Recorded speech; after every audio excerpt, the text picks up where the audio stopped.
Hello and welcome to our special coverage of the Russian invasion of Ukraine. I'm Ladi Akiridoluale, the headlines. IAEA mission inspects Zaporizhzhia plant, gets petition and evidence from local residents, plans to maintain presence there.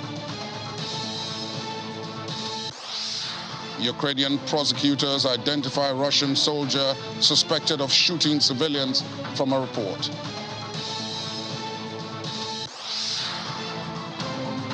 And second cruise ship, the MS Ambition, to house displaced Ukrainian refugees, arrives in Glasgow, Scotland.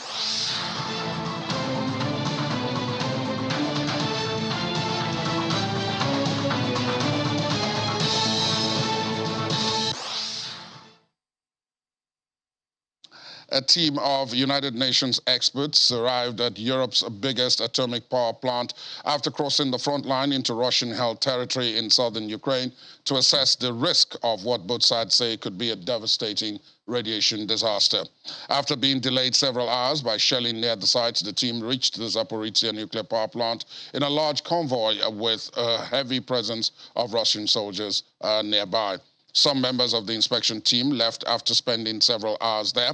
Ukraine's nuclear power operator Energoatom says 5 team members would stay on for 2 more days. In the meantime, the head of the International Atomic Energy Agency, Rafael Grossi, who visited the plant for several hours, says he will continue to worry until the situation at Zaporizhzhia had been stabilized. Both Russia and Ukraine say they fear a possible radiation disaster as a result of shelling that the two sides blame on each other. However, local residents presented Mr. Grossi with a petition and documentation of damage caused by shelling in the area. The head of Ukraine's state nuclear company says a long-awaited UN watchdog visit to the Russian-occupied Zaporizhzhia plant would be successful if it led to demilitarization of the facility. Energoatom chief Petro Kotin, speaking at a Ukrainian-controlled checkpoint on the road to the plant, says Ukrainian authorities were making all efforts to switch back on the plant's 5th reactor after it shut down due to shelling early on Thursday. Mr. Kotin said the fact that inspectors from the International Atomic Energy Agency and its director, Rafael Grossi, had been able to visit the plant after months of negotiations marked progress, but said Russia had tried to propagandize the visit by excluding independent journalists. He adds that Ukraine's top priority was to demilitarize the plant and the surrounding area, which has seen increased shelling in recent weeks to avoid a nuclear accident. Yes, yes. So you live in Energoatom? With your family? Very good. Yeah. I think that's the most important thing, to take care of the people, to make sure that they are safe and that this situation comes to an end. We will do everything in our power, every possibility that we have to help stabilize the situation, to bring the message to the world. И мы просим, чтобы остановить это безумие. Это все 20 647 подписей. И мы просим вас обратить на это внимание и отреагировать на то, чтобы у нас был мир и атомные блоки работали с мирным небом. Here, and we want to have power units in operation. Well, you can tell everybody that by taking this, it is as if I was listening to their voices.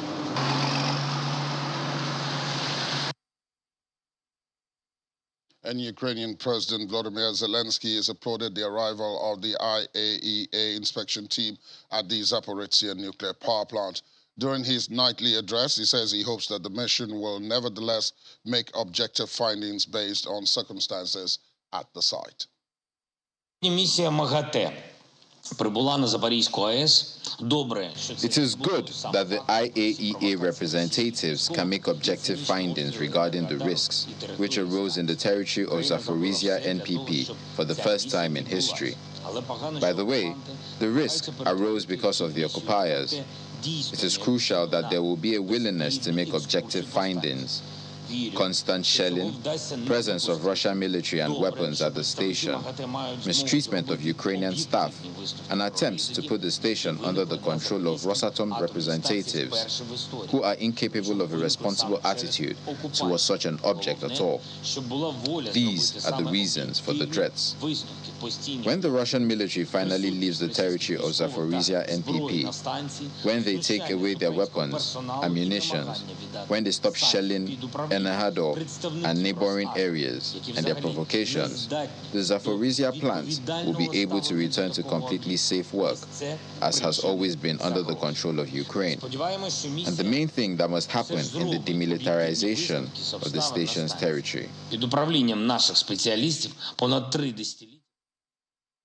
Russian soldiers were caught on camera killing unarmed Ukrainian civilians as they walked away from an encounter on the outskirts of the capital, Kiev.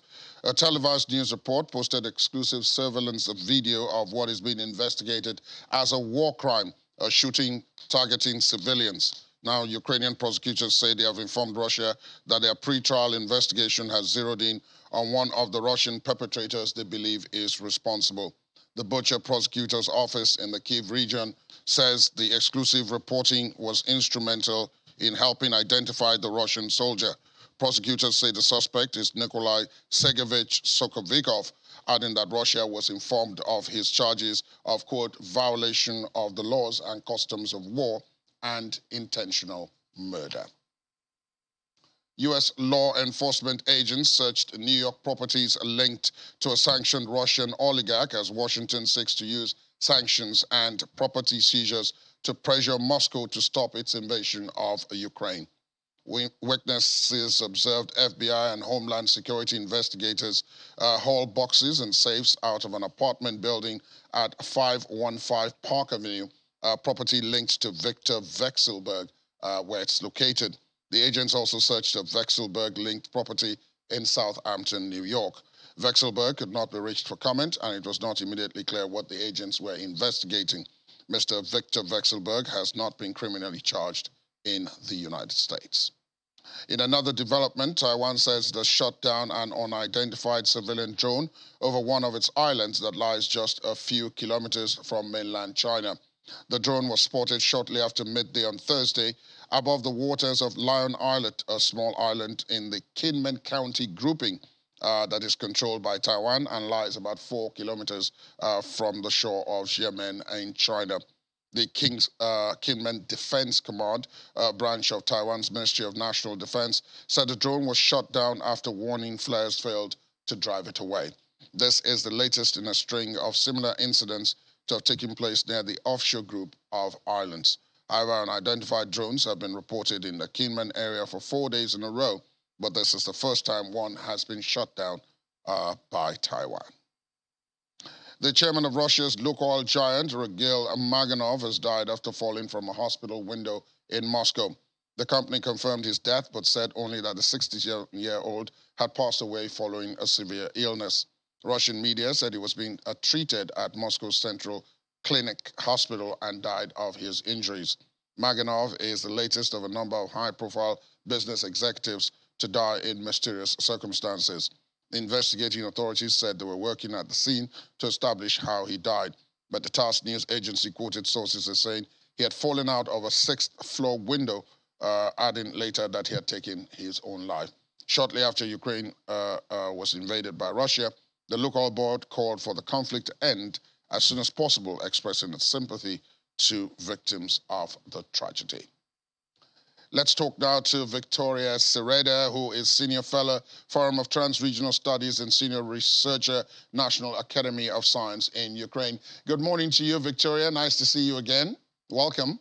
Morning.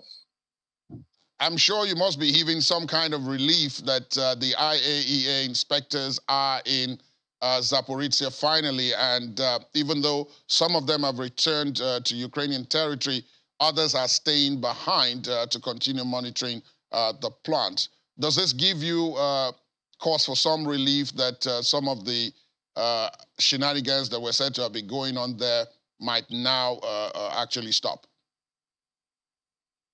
As we discussed previously, for Ukraine and for Ukrainians, the atomic energy is a very sensitive issue after the experiencing Chernobyl explosion.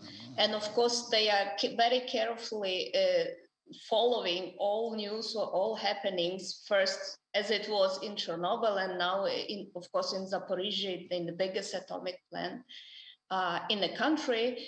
But we do have some very small hope, but it is extremely important that this mission will be permanently established there, because we still haven't heard the final explanation whether they are staying there only for a few more days and leaving, or they will really succeed to establish permanent monitoring presence there. And then this will be the first light and first hope that the situation would be monitored and gradually this zone will be demilitarized. Given that scenario, of course, Ukraine is saying that it wants the monitoring to continue at the plant, and that is no surprise because the plant is in Ukrainian territory. But the workers there are Ukrainian, but those supervising them are Russian workers. Do you fear that there might be some kind of incident now that we have international inspectors there, even if, as you say, it is for a shorter period than might have been envisaged, at least as of now? There were accusations on both sides of, first of all, because independent journalists were not allowed into the station, what was clearly stated by both Zelinsky and other journalists who were on the mission but were not allowed to enter the plant. And also on the Russian side, they were also laying their accusations. So, of course, it's a very heated political and propaganda issue right now, but I guess it's extremely important that international independent mission will be staying there and then gradually building up some monitoring capacities and being able to talk to people outside of any pressured environments, outside of the plant, and gather more information what is happening there and how security can be reinstalled. Let's look at the situation with energy and gas supplies, which is one of the other issues that seems to have engaged a lot of attention, particularly because of the coming winter and the fact that quite a number of people would need access to that right across Europe. If I remember correctly, many European countries were panicked at the start of all of this, but the reports we are receiving more recently are that some of them actually have managed to secure supplies and fill up their reserves at much higher levels than previously thought. Do you think that removes the leverage that Russia was going to have going into the winter months, for which Europe was beginning to show some signs of friction and division within its ranks? Yes, I hope so. As we discussed, it's still very much part of a discussion in the media, because there are still some fears and some groups of population are not certain about how the situation will develop after the winter season will come, and what would be the real prices. But at the same time, if we look, for example, in the case of Germany, Germany was supposed to fill its capacities for 75% by the end of September, but it filled its capacities already as to the point. And Germany also, during this summer, was selling a lot of electricity to the neighboring Switzerland and France because of the drought there, and they needed more capacities. They could not use their water plants. So in this sense, we do observe that situation has normalized, and there is no feeling of crisis or incoming energy crisis in upcoming months. it has been announced that the Russian President, Vladimir Putin, will not be going to the funeral for the last leader of the USSR, the Soviet Union, Mikhail Gorbachev, who died earlier in the week. Is this, do you think, because again, some of those I've spoken to say that there's a conflict inherent in all of this anyway. The war in Ukraine is a fallout of the breakup of the Soviet Union, which happened under Mikhail Gorbachev, and which Putin has called a very, very big mistake. So in spite of the fact that Gorbachev is now dead, the fact remains that he and Putin have different world views. But do you think that someone like Gorbachev would be remembered fondly in places like Ukraine and other former Soviet states? The figure of Gorbachev is a bit controversial, and if you follow Ukrainian media these last days, you observe it, because on the one side, of course, he's praised for what he did both to Eastern Europe, allowing Berlin Wall to fall and withdrawing Soviet troops from the region. But at the same time, we should remember that he was also responsible for the Afghan conflict, and many people of Soviet people dying there for no specifically important case. So he is a controversial figure, and later on, when he resigned, he allowed for Soviet Union to dissolve and countries to become independent, but at the same time, later on, his comments on the situation in Ukraine, and particularly, for example, about Crimea, and that Crimea, when it was taken by Russian Federation in 2014, were not pro-Ukrainian. And for this reason, some people say that Gorbachev continues or is part of the Putin's line. But I would say that majority still are praising his political views and his actions, which he accomplished being a part of the head of the Soviet Union, being in the political power. But then the manner in which the dissolution happened, the manner in which it happened, so many people have said it was fairly disorganized, and that it is because it was not organized, it led to quite a bit of chaos, some of which we're still seeing now in the conflict in Ukraine, being the most prominent example. But there have been other conflicts of smaller levels in the former Soviet satellite states, Armenia, Azerbaijan, and a couple of others like that, where there have been continuing conflicts relating to the issues that have come out from the not too clear divisions of both territory and people into new lands. Because in the breakup process, there was so much confusion, and nobody actually was guiding the process at that point. Is that a fair comment? No, it doesn't. And especially if we are talking about the Ukrainian case, this breakup was quite peaceful. And till the 2014, there were no ethnic conflicts within the country.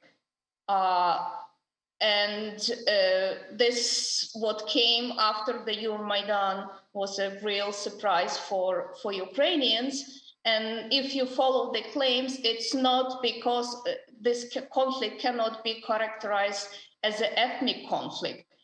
This conflict is happening because of Ukraine's or other countries like Georgia or Moldova. It's a very similar cases because of their pro-European choice. It's a political choice the countries are following, which do not satisfy or scare Russian leader.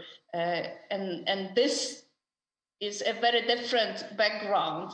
It has nothing to do with ethnically based conflict as it was envisioned by Gorbachev during the breakout of the Soviet Union. Before I let you go, I must ask you, about resumption of schools. In the immediate aftermath of you're a lecturer, so this should be of interest to you. In the aftermath of the breakout of the conflict, most schools, if not all schools, were closed. There were attempts to reintroduce some online learning and all that, but now a new session is expected to begin, especially for the more elementary institutions like primary and possibly secondary schools. But there have been fears about that as well, because the war is still going on. And even though there are attempts to reopen quite a number of the schools, both the parents and the students and the teachers are a bit afraid of the operating environment.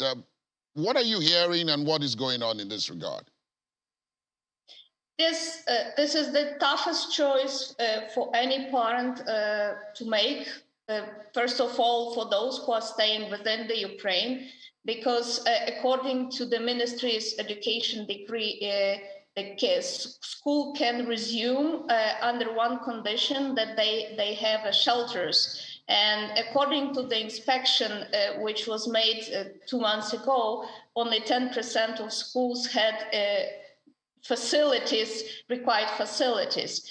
But what schools are doing right now, first of all, they are assessing the number of students who are willing to continue education. And this is up to local governments to assess the possibility to return to the classrooms. And then it is also up to parents. So parents are voting every time in each class what form will be used.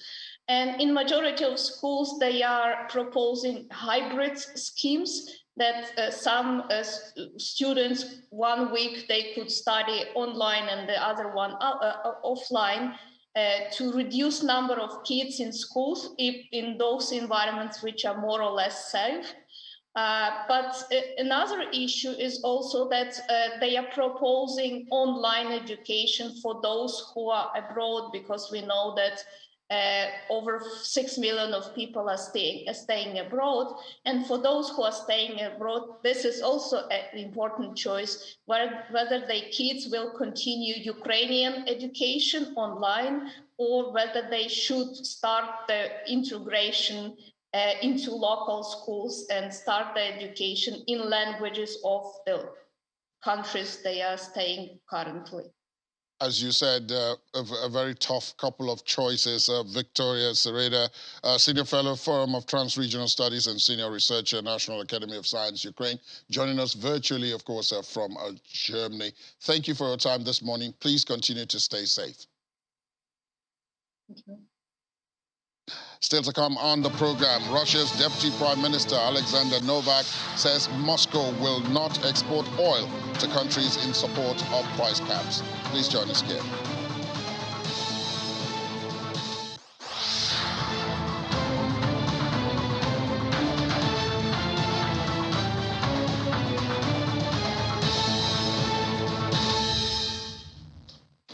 Thanks for staying tuned. Welcome back. A second cruise ship that will house displaced Ukrainian refugees has arrived in Glasgow, Scotland. The MS Ambition will join the MS Victoria, which has been docked in Edinburgh since July, as temporary accommodation for families arriving in Scotland from Ukraine. The ship docked on the River Clyde can hold 1,750 people in 714 cabins. More than 15,000 people have traveled from Ukraine to Scotland since Russia's invasion in February. The second cruise ship has been chartered for 6 months and will remain at King George V docks. People on board will have access to restaurants, child play facilities, shops, cleaning, and communal spaces.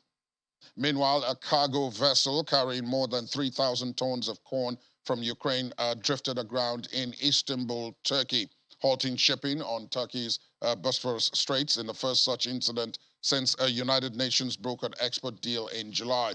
The Istanbul Governor's Office and a shipping firm said the 173-meter Lady Zema was safely grounded and anchored after a rudder failure around 6 o'clock. According to the office, no one was hurt and Coast Guards are in the area. Ukraine's grain exports slumped after Russia invaded the country on February the 24th and blockaded its Black Sea ports, driving up global food prices and prompting fears of shortages in Africa and the Middle East. As we have been reporting, the Kremlin has confirmed that Russian President Vladimir Putin will not attend the funeral of Mikhail Gorbachev, the Soviet Union's last leader. His spokesman, Dmitry Peskov, says Mr. Putin's work schedule would not permit him to attend the event scheduled for Saturday. He said the Russian leader paid his respects at the Moscow hospital where Mr. Gorbachev died on Tuesday, aged 91. Mr. Gorbachev's reforms helped end the Cold War, but also saw to the end of the Soviet Union, which Mr. Putin has lamented. In 2005, the Russian president said the breakup of the USSR was the greatest geopolitical catastrophe of the 20th century.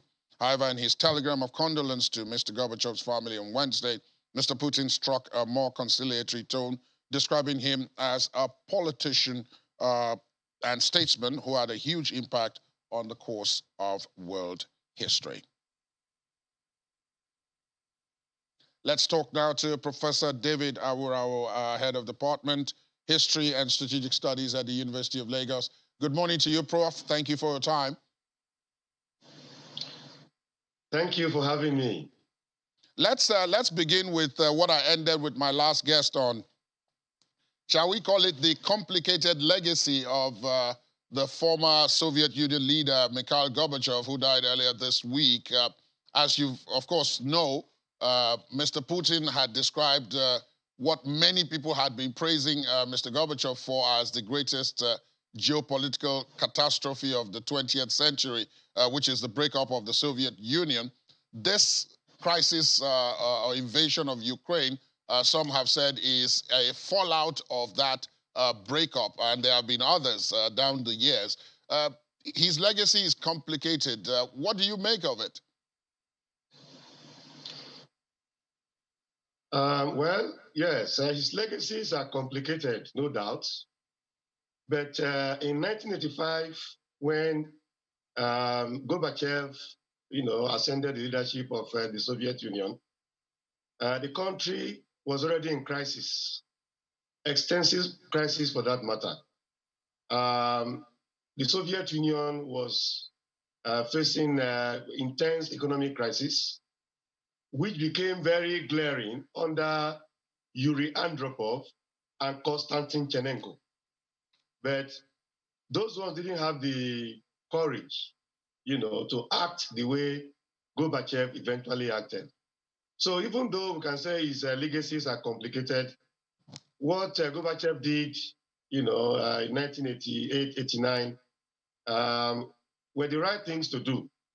And the Soviet Empire was always going to collapse at some point anyway, because as you could see, when the various parts of the Soviet Union, the component parts, were given the opportunity to make a choice, they made a choice to, become independent, which is a confirmation of the rightness of the action that was taken by Gorbachev. So even though we can say that his legacies are complicated, we can also say that what he did between 1985 and 1989 were the right things to do.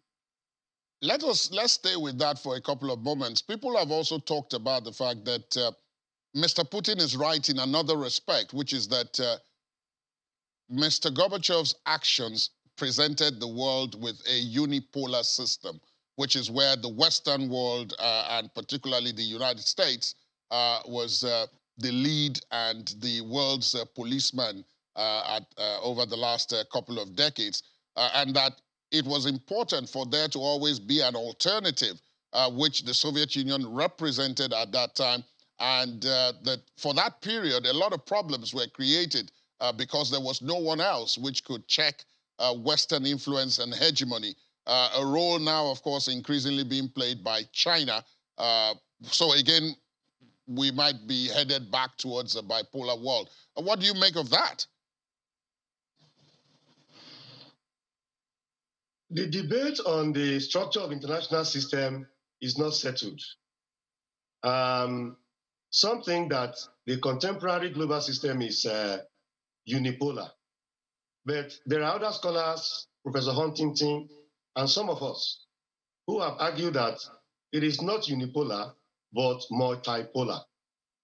And the debate goes on as to whether a unipolar system is better than a bipolar system, or whether a multipolar system, as we have it now, is the best. But beyond unipolarity, bipolarity, and multipolarity, what is important is the structure of the global system that will guarantee peace and security. That is what is important.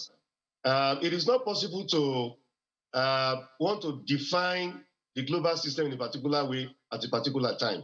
What is important is to try to put in place structures in the international system that will ensure peace and stability, whether the system is bipolar, unipolar, or multipolar. For instance, the current crisis, between Russia and Ukraine could have been better handled if the structures of the United Nations were more robust to respond to, this kind of global crisis. But the structures of the United Nations are not as robust and effective to be able to attend to. So the problem is not so much whether the system is unipolar, bipolar, or multipolar, but the effectiveness of the structures of the international system to respond to global crisis, irrespective of whatever the structure of the global system is. So it is again not, I will say again say that Gorbachev will not be blamed for helping to create a unipolar system that has exacerbated, international crisis. I don't think it would be unfair, to think that Gorbachev was responsible for creating a structure which is now less stable than it was when bipolarity was prevalent. Professor Awarao, is it not a case of the chicken and the egg that we are discussing now? Because when you had unipolarity at particular points, it was one view that was dominant. In fact, I believe it was Professor Francis Fukuyama who talked about the end of history at that time. Of course, he was proved subsequently wrong, and that prediction was premature. But now you have a situation where, because of unipolarity, bipolarity, or multipolarity, as you've described them, the international system is not effective, as you pointed out, in curtailing conflicts. The war in Ukraine is an example. But before the war in Ukraine, there have been other examples that stretched over unipolarity, bipolarity, multipolarity. There had always been conflicts, and the international system seemed to be incapable or unable to resolve those conflicts one way or the other. So at the end of the day, as you say, it's not about the polarity, it's about the system, but the polarity affects the system, doesn't it? Exactly. The polarity does affect the system because it influences the capacity of the international system to come together to establish structures to maintain global peace and security.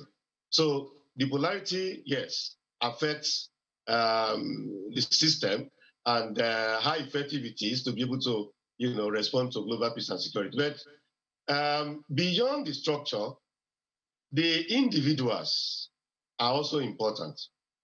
The individuals, the players at different times. We have had times where individuals emerged that were able to understand clearly the needs of the international system and took measures which prevented, instability and violence. The world needs such individuals as this. For instance, when World War II broke out, the leaders of Russia, the Prime Minister of the United Kingdom, Winston Churchill, the American president came together, put together the Atlantic Charter and all that. And when World War II came to an end, before World War II came to an end in 1945, we had this, structure that were put in place to address the inadequacies of the League of Nations, so that moving forward, the mistakes that were made that made the League of Nations to be, incapable of responding to global crisis in the interwar years will be addressed in the post-World War II period. That led to the, emergence of the United Nations. Unfortunately, the structure of the United Nations, of course, are now anachronistic. A system where Germany Japan, many important countries are not part of the United Nations Security Council. The UN reforms have been on now for almost 30 years, and we haven't seen they haven't seen light of day. These are the reasons why we have this kind of crisis without an international structure to be able to effectively respond to it. And so I would recommend that world leaders need to pay attention to the United Nations, need to fast track the reforms of the United Nations such that global crisis will have a robust mechanism to respond to it and prevent this kind of conflict that we have between Russia and Ukraine. Of course, there will always be violent conflicts in the world, but they can be reduced to the barest minimum if there are mechanisms within the international system to respond to them. Professor David Awarawa, thank you so very much for your time this morning and for your perspective. Always interesting to speak with you. Thank you. Thank you very much, Akiri Dulali. Russian President Vladimir Putin says that according to the Minister of Education, Sergei Sergeyevich Kratsov, school students did not know that the Crimean Bridge exists. Mr. Putin adds that students thought the bridge was fake and did not know that Ukraine and Russia had been within a single state, the Soviet Union. Mr. Putin made his remarks speaking to students of schools in Kaliningrad, marking the start of the school year. The construction of the bridge was finished in 2019, with Mr. Putin performing the opening ceremony in 2014. That was after the territory was annexed by Russia from Ukraine. С министром просвещения Сергеем Сергеевичем Кравцовым. Значит, он был. Yesterday, I spoke to the Minister of Education, who was in Donetsk and other territories. He was telling me things, and pardon me, my jaw dropped. School students did not know that the Crimean Bridge exists. They thought it was a fake. They did not know that Ukraine and Russia have been within a single state, that is, the Soviet Union. They just did not know that. That is the way they were educated, and for sure, not even children alone. Probably many adults, it seems, do not know that Ukraine never had its own statehood before the Soviet Union. On the territory of today's Ukraine, they began to create an anti-Russian enclave that threatens our country. Therefore, our lads who are fighting there are protecting the residents of the Donbas region and defending Russia itself. Рассказывал, я просто, извините, рот открыл. Вот школьники. Staying with Russia, the country will not export oil to the countries that support price caps on its oil, and that's according to its Deputy Prime Minister, Alexander Novak. Finance ministers from the group of 7 G7 plan to discuss possibilities of imposing a price cap on Russian oil at their Friday meeting, according to the White House yesterday.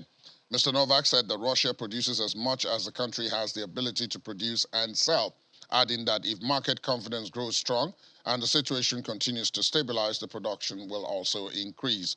He stressed that if a price cap takes effect, consumers in the US and Europe will bear the brunt. The G7 consists of the United States, Britain, Canada, France, Germany, Italy, and Japan. All good things come to an end. 3 months after the German government offered nearly free monthly rail travel and reductions on petrol to help the public shoulder soaring power and heating costs after Russia's invasion of Ukraine, cheap travel has ended again.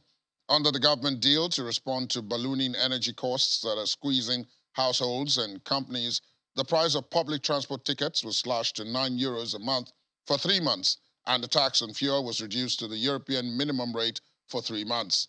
With the end of the fuel discount in September, consumers will now have to fill up again without benefiting from the reduction in the energy tax. According to media reports, it is not yet certain how the end of the rebate will affect petrol prices in the long term, as some petrol stations had stocked up on cheap petrol in advance. The Spanish government will cut value-added tax on gas to 5% from 21% October to reduce the impact of rising gas prices on household utility bills. The Prime Minister of Spain, Pedro Sanchez, says the government seeks to fairly share the costs and charges of the war in Ukraine. Madrid residents welcomed the announcement but demanded long-term solutions. Energy costs have skyrocketed since Russia invaded Ukraine in February, as Russia is a main supplier of natural gas to Europe for heating and power generation. Still to come on the program, President of Ukraine, Vladimir Zelinsky, joins pupils on their first day of school. Please stay on with us.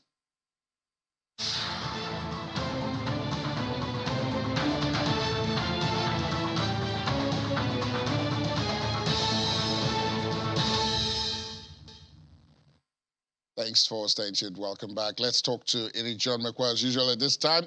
Morning, Ini. Good morning. Russia is considering buying up to 70 billion in Chinese yuan and other currencies from, again, friendly countries. Friendly countries, yes. Friendly countries are getting a lot of privileges. Yes, and you know now South Africa seems to be part of that friendly countries. Obviously. Yeah, so what they're trying to do, it's no longer news that their asset was freeze, their foreign reserve was freeze. So they're trying to, first of all, create a buffer for them. You know, that's what foreign reserves are supposed to do for a country. But of course, they're trying to do it in other currencies because they don't have access to dollar and the euro and pounds and all of that. So they're looking at yuan, they're looking at the ruble, they're looking at the lira of Turkey, and they're looking at South Africans' money also. So that's why they're buying this. And then the other reason they're trying to do this is because you know, we've been discussing how the ruble has been doing really, really well. Yes. So when a country's currency is doing very well, that means that its exports will become very expensive, and that can discourage, people from buying. Exactly. Yes. So they want to taper on that. And I don't know if it's their own efforts, but Zambia has overtaken Russia. The kwacha has overtaken the ruble as the best performing, as at yesterday, the best performing. And I mean, this comes as a surprise because Zambia, I mean, they've been in real debt trouble. They just got relief from IMF, and then they did some reforms, especially their mining industry, got a lot of reforms. So I guess that has put them ahead, but we don't know if this is sustainable. But I mean, this is what Russia is trying to do, at least, so that they have some reserve, since they don't have access to the frozen assets, and then also so that their export is not too expensive and discourage their friendly countries from patronizing them. Some of what we've said just now and we've said before has led to global bonds tumbling. Yeah. Because the central bankers, having tried to weigh inflation versus recession, have plumped for taming inflation. Obviously, against economic growth. And Nigeria took some time before joining that bandwagon, but of course we've seen it. And then we saw what happened to the Eurozone, you know, when they did not, join it. They didn't join at the beginning. Exactly. So we saw the euro also drop at par with the dollar. I think at some time even go lower than the dollar. Right. You know, so the bonds market, analysts say for about, I think, 2 decades or so now, it's been on a bullish run. So it's always been, you're sure that if you get a bond from a country, you know, bonds mostly are from countries, you're sure to make it a good investment for you. So even though now the demand is still there, people still want to buy into government bonds in different countries, but because it's become very expensive because of the interest rate hike, because then the yields is now higher for investors, but it is more expensive for the country. So that's why we have the issue of debts going up everywhere. Right. You know, so it's become a bearish market now for government, for bonds, you know. And for investors like you, that might make it a bit difficult, narrowing the options of the products into which funds can go during this time of uncertainty. Yes. And the export duties on Russian sunflower oil has dropped. I think about 50% or so.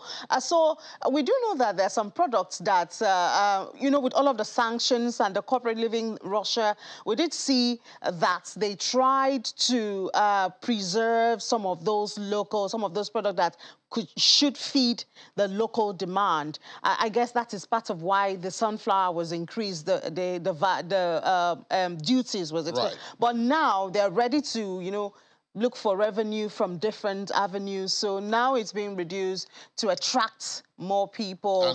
And also, we connect it to the currency. That's what I was about to say. Exactly, connected to that. So more people can actually buy it, or more countries can actually buy it, and it'll be more revenue. Because, I mean, I did hear you read about the petrol subsidy that is being removed. Removed, yes. So in Germany and other places, yes. So reality is actually coming in. Russia is doing so well. Yesterday, we talked about the contradiction that's in the economy. Some parts are up, some parts are down. Right. So the sanction generally might not look like it's biting, but it's because there's a lot of buffer from the government. And once the government tries to, remove some of those and face the reality the way it's supposed to be. There might be some difficulty. Exactly. There might be some difficulty indeed.